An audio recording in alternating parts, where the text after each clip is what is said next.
Bonjour à tous et à toutes. Aujourd'hui, une petite vidéo sur le sujet. Nous serions donc le bétail énergétique des entités sans âme de d'autres dimensions. Donc, pour commencer, nous pensions à l'origine que nous étions au sommet de la chaîne alimentaire, au sommet de la pyramide alimentaire, que nous pouvions disposer à souhait des animaux ou des végétaux, les faire souffrir, les exploiter dans différentes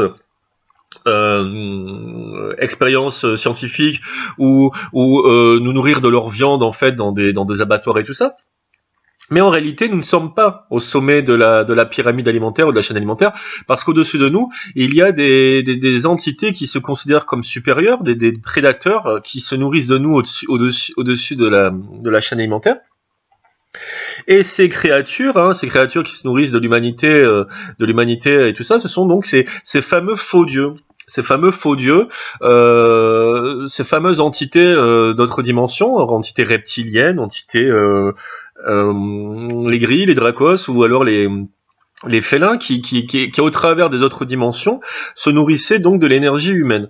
Donc on peut voir par exemple que dans l'histoire des civilisations antiques, nous pouvons voir que ces dieux, ces fameux faux dieux en fait, voulaient se nourrir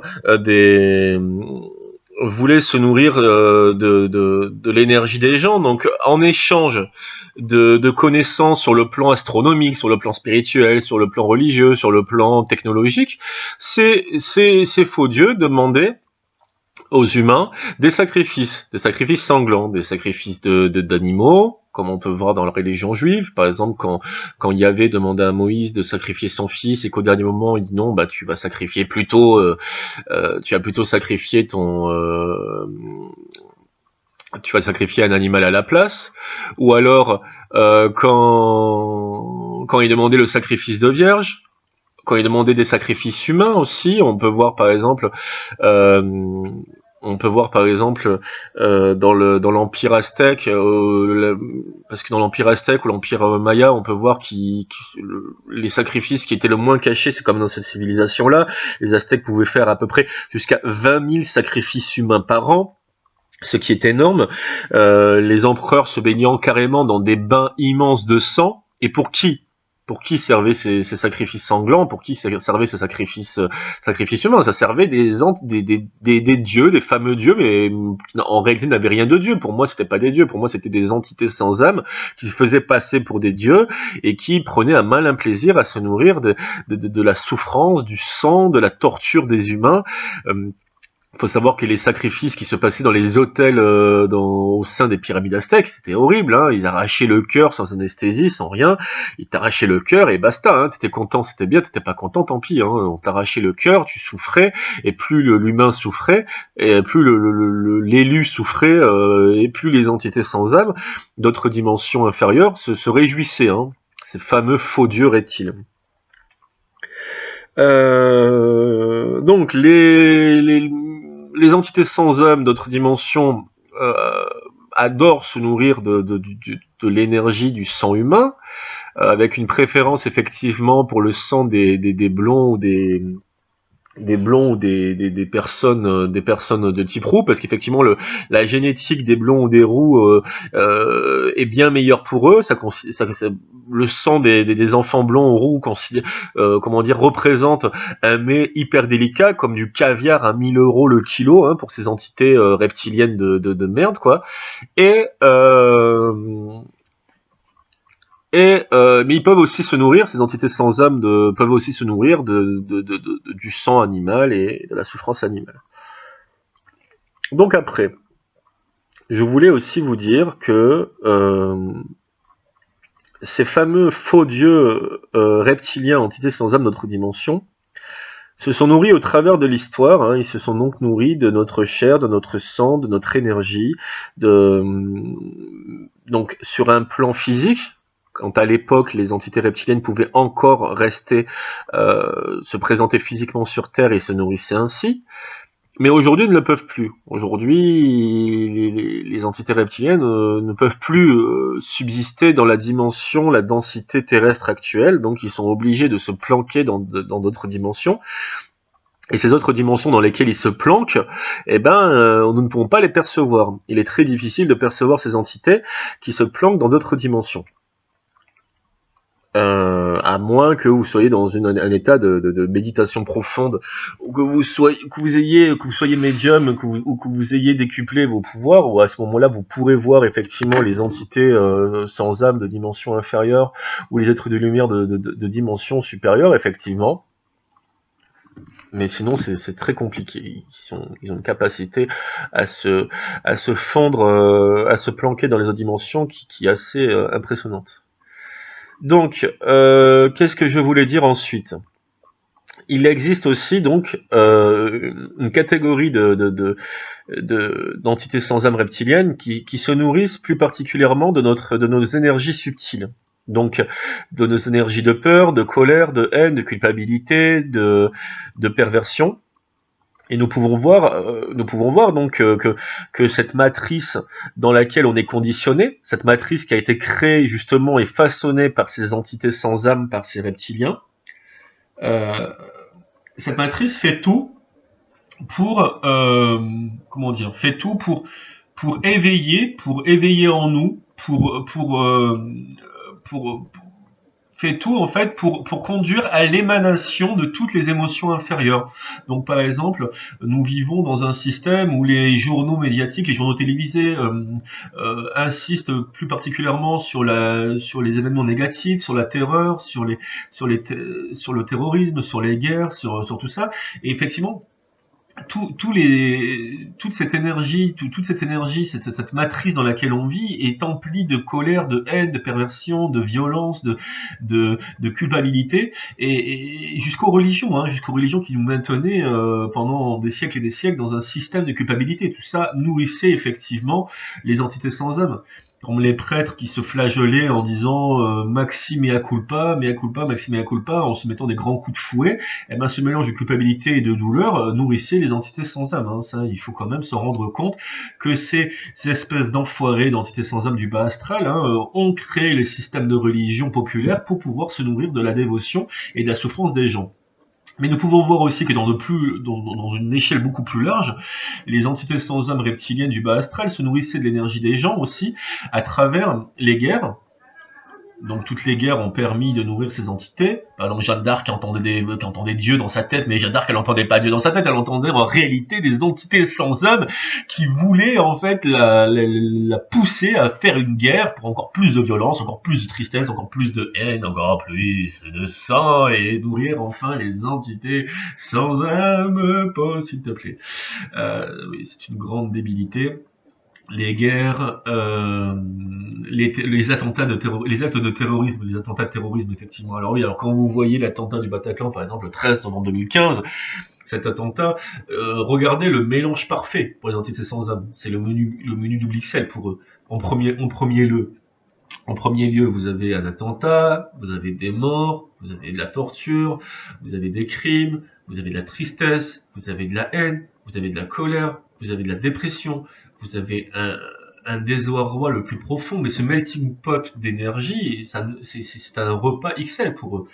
J'ai une amie qui était présente au Bataclan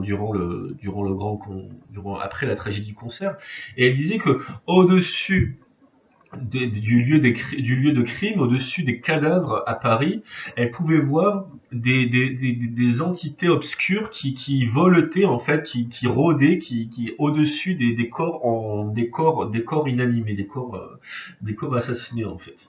Donc pour dire que quand on a la conscience un petit peu éveillée, on peut voir tout ce type de choses. Mais il n'y a pas que les attentats ou de terrorisme ou même les guerres ou les coups d'État qui peuvent nourrir les entités sans âme d'autres dimensions. Il y a aussi les grands événements sportifs ou les grands concerts qui ont lieu à des dates spécifiques pour pouvoir effectivement correspondre au calendrier satanique, aux dates des calendriers sataniques ou aux dates des calendriers des francs-maçons de la Loge Noire. Donc les événements sportifs de foot, par exemple, l'Euro 2016 ou alors les Jeux Olympiques, ce sont des événements qui génèrent des émotions inférieures aussi.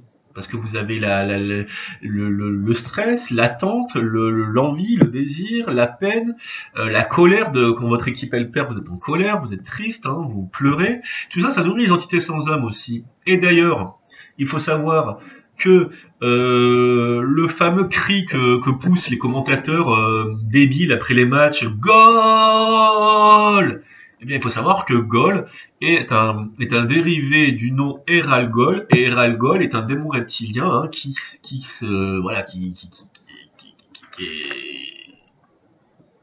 réjouit, hein, qui s'extasie du fait que à chaque fois qu'il est crié Gol avec une puissance et une motivation telle, ça, lui, il se nourrit. Hein. À chaque fois que vous criez Gol comme un malade, le démon reptilien Eralgol s'en nourrit et s'en délecte avec joie. Nous pouvons voir aussi que dans les événements sportifs ou dans les concerts, hein, moi je parle des concerts, parce que il y a beaucoup de concerts, en fait, surtout les concerts des stars de pop culture, des pop stars, vous pouvez voir que leurs concerts sont des simulations de grandes messes sataniques, de messes noires, avec des créatures démoniaques, Lady Gaga qui arrive avec une robe faite de viande rouge, on dirait Baphomet en fait, hein, elle apparaît vraiment comme un démon. Les concerts de Lady Gaga, de Beyoncé ou Britney Spears, Madonna, qui s'envoient sur la bouche, les concerts de Katy Perry, qui sont des grandes simulations de messes sataniques, et tout cela nourrit effectivement les entités sans âme du bas astral, parce que tout le public du concert donne leur attention à cette grande cérémonie, cette grande cérémonie de simulation satanique, et cela nourrit les entités sans âme. Et effectivement, cela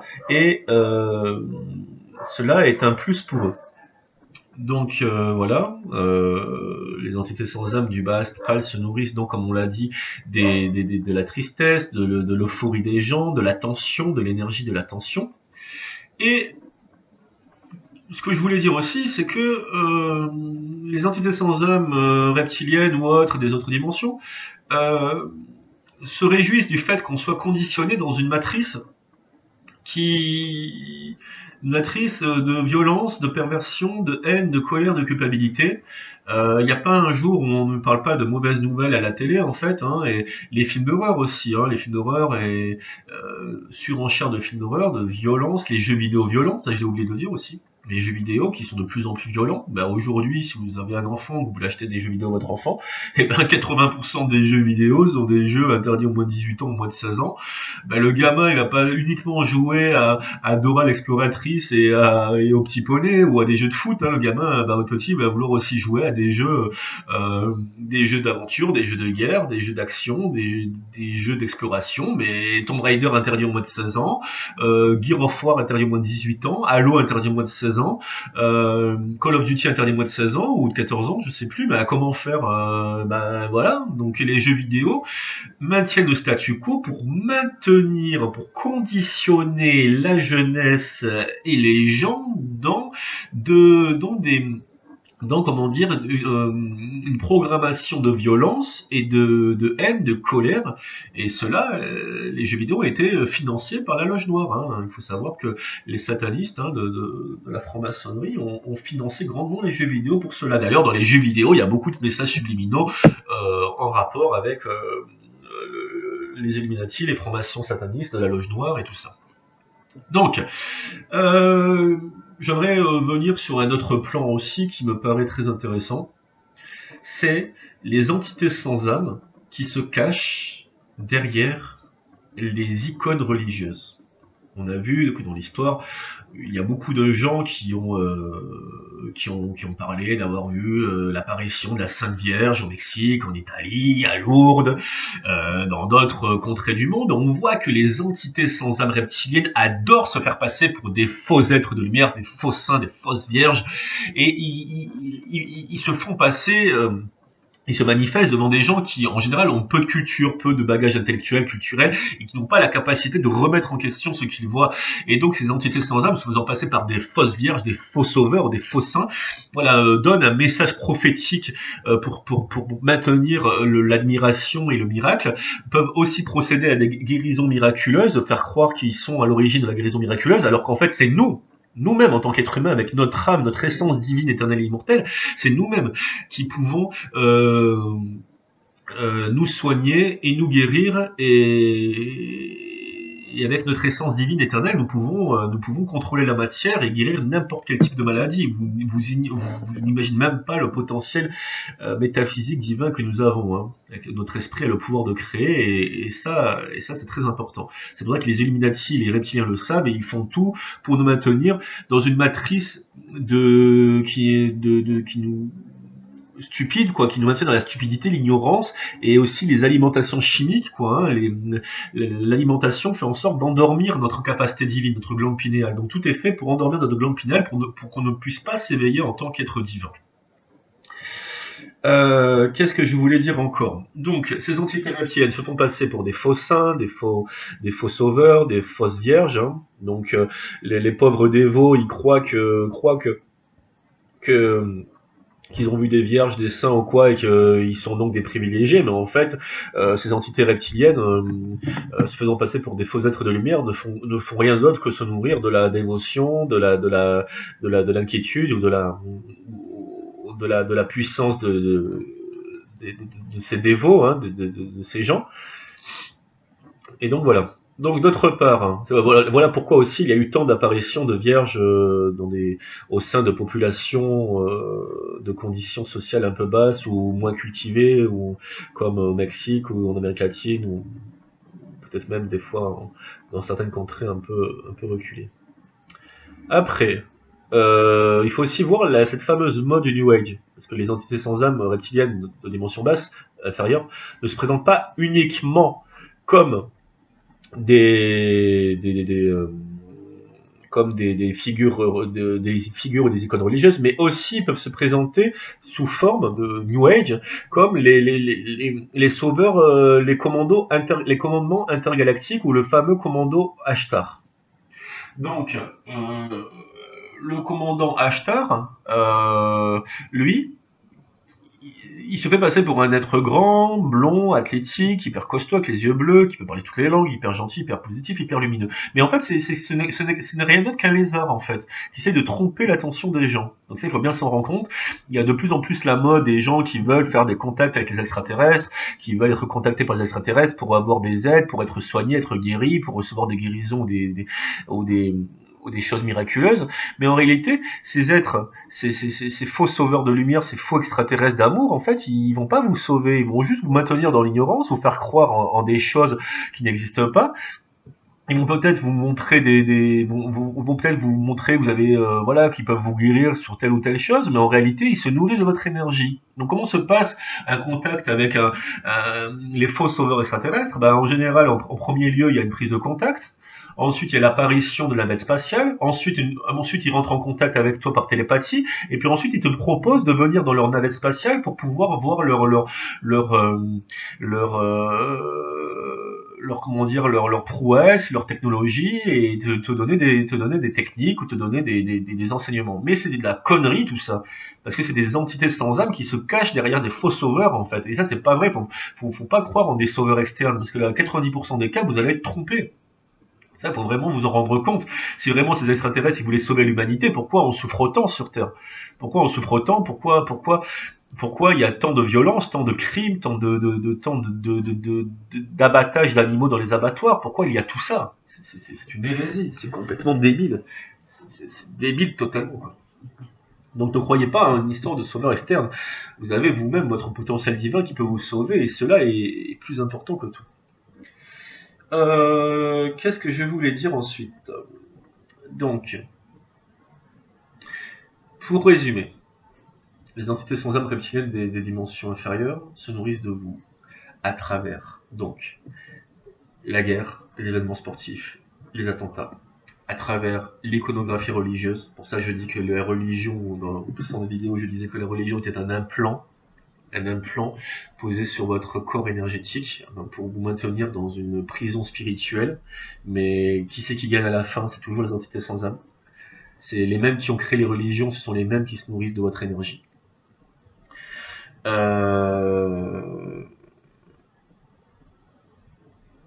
Donc voilà. Ce sont les mêmes qui se nourrissent effectivement de votre énergie. Ensuite, nous avons vu aussi que dans l'histoire, dans l'antique civilisation humaine, dans l'histoire, hein, les entités sans âme, les reptiliens, se faisaient passer pour des dieux, ils se nourrissaient directement de sang humain. Donc voilà, la légende des déesses ou des dieux serpents en Amérique, hein, en échange de faire tomber la pluie, bah, ils se nourrissaient de vous, hein, ils se nourrissaient de votre sang tout simplement. Hein. En Grèce aussi, on a pu voir ça, même en Europe, hein, les sacrifices humains lors de grandes messes sataniques. Mais j'ai quand même une bonne nouvelle par rapport à tout ça, c'est que malgré toutes ces choses-là, malgré aussi le fait que vous pouvez voir qu'il y a des vampires énergétiques autour de vous, qui fonctionnent un petit peu comme les reptiliens. Par exemple, vous êtes avec des personnes, des personnes que vous connaissez, ou des personnes de votre famille, des connaissances et des personnes de votre famille, et quand vous êtes avec eux, vous vous sentez complètement vide énergétiquement. Vous n'êtes pas bien, vous n'êtes pas heureux, vous êtes vide, vous êtes vidé totalement. Et ben ces personnes, à notre insu, se nourrissent de notre énergie. Ils y peuvent rien. Les vampires énergétiques, des fois, ils se rendent même pas compte qu'ils se nourrissent de vous, mais vous vous sentez fatigué et tout, et eux, ils se nourrissent de votre énergie, consciemment ou inconsciemment par moment. Les reptiliens fonctionnent pareil. Mais nous avons une technique, je vais vous donner la solution. Bien que les entités reptiliennes ou autres ou extra-dimensionnelles de dimension inférieure puissent se nourrir de nous, il faut savoir que les êtres de lumière véritables, jamais ils vont se montrer comme supérieurs à vous. Jamais ils vont essayer de vous manipuler. Jamais ils vont essayer de vous montrer qu'ils sont meilleurs que vous. Jamais ils vont vous demander de faire des sacrifices de sang. Jamais ils vont vous dire... Voilà. Pourquoi? Parce que les êtres de lumière supérieure savent qu'on est tous égaux, qu'on fait tous partie d'une même source divine et qu'on est tous des êtres de lumière éternels et immortels. Donc les êtres de lumière se nourrissent de prana ou ne se nourrissent pas, mais ils vous aiment et ils vont pas vous exploiter comme ça. Ça, c'est impossible en fait. C'est impossible. Donc, suite à ça, quelle est la solution? La solution, c'est que à chaque fois que vous entretenez des énergies de basse vibration, comme la peur, la terreur, la colère, la culpabilité, toutes ces émotions qui sont maintenues par la matrice avec un statu quo, à chaque fois que vous entretenez ça, vous nourrissez les entités sans âme reptiliennes des dimensions inférieures. Si vous voulez libérer l'humanité, si vous voulez vous libérer, si vous voulez purifier la planète et vous purifier vous-même, donc si vous voulez vous libérer l'humanité, vous purifier l'humanité, refusez à partir d'aujourd'hui de nourrir toutes ces émotions inférieures et cultivez plutôt des énergies de paix, de compassion, de confiance en vous, de respect, de chasteté aussi, c'est-à-dire de faire l'amour qu'avec votre femme ou qu'avec votre compagne, qu'avec une seule compagne, donc le respect, évitez de faire le sexe pour le sexe, parce que la masturbation ou la fornication, ça aussi, ça nourrit les entités sans âme comme les menthes. Ensuite, méditez, rentrez en méditation, faites des postures de yoga, de relaxation, faites tout ce que vous pouvez pour être en paix avec vous-même. Et je vous promets que si vous entretenez en vous des énergies positives, des émotions positives, de paix, d'amour, de compassion, d'amour universel, de compassion, d'amour inconditionnel, de sérénité, de paix, de respect, de confiance en vous, je vous promets que vous allez diminuer, neutraliser l'influence des entités sans âme sur l'humanité, et plus il y aura d'humains qui vont s'éveiller, plus il y aura d'humains libérés des religions, en paix avec eux-mêmes, dans des hautes vibrations, et plus les entités sans âme reptiliennes ou autres vont diminuer et vont disparaître et vont perdre leur influence. L'avenir de l'humanité dépend de l'éveil de celle-ci, et vous avez la capacité, avec votre essence divine, éternelle et immortelle, vous avez la capacité de vous sauver, capacité de sauver l'humanité. Nous avons un pouvoir créateur, nous avons bien, ces entités sans âme n'ont plus aucun pouvoir de création, ils ont besoin de nous pour pouvoir se nourrir, et pour pouvoir, ils ont besoin de nous pour se nourrir et pour pouvoir subsister. Donc on refuse de les nourrir, on refuse de les entretenir, on laisse tomber la religion populaire qui est un système d'implantation de programmation mentale. Et la spiritualité universelle est beaucoup plus forte. Donc je résume ceci en quelques points. Spiritualité universelle, être en paix avec soi, faire en sorte d'avoir un mental silencieux le plus possible, parce que quand on est silencieux mentalement, on a une meilleure capacité à avoir de ressentir les choses. Rester dans l'amour universel, la paix, la compassion, le respect des autres. Et voilà. Et donc comme ça, vous vivrez connecté avec votre essence divine, vous aurez, vous allez vous libérer et libérer en même temps l'humanité. Dans une prochaine vidéo, nous parlerons de du piège de la réincarnation obligatoire, parce que la réincarnation n'est pas obligatoire, et de ces fameuses expériences en PNL, en fait, des gens qui ont frôlé la mort du tunnel obscur avec la lumière au bout et tout ce soi-disant amour artificiel. Merci de m'avoir écouté et à bientôt dans une prochaine vidéo.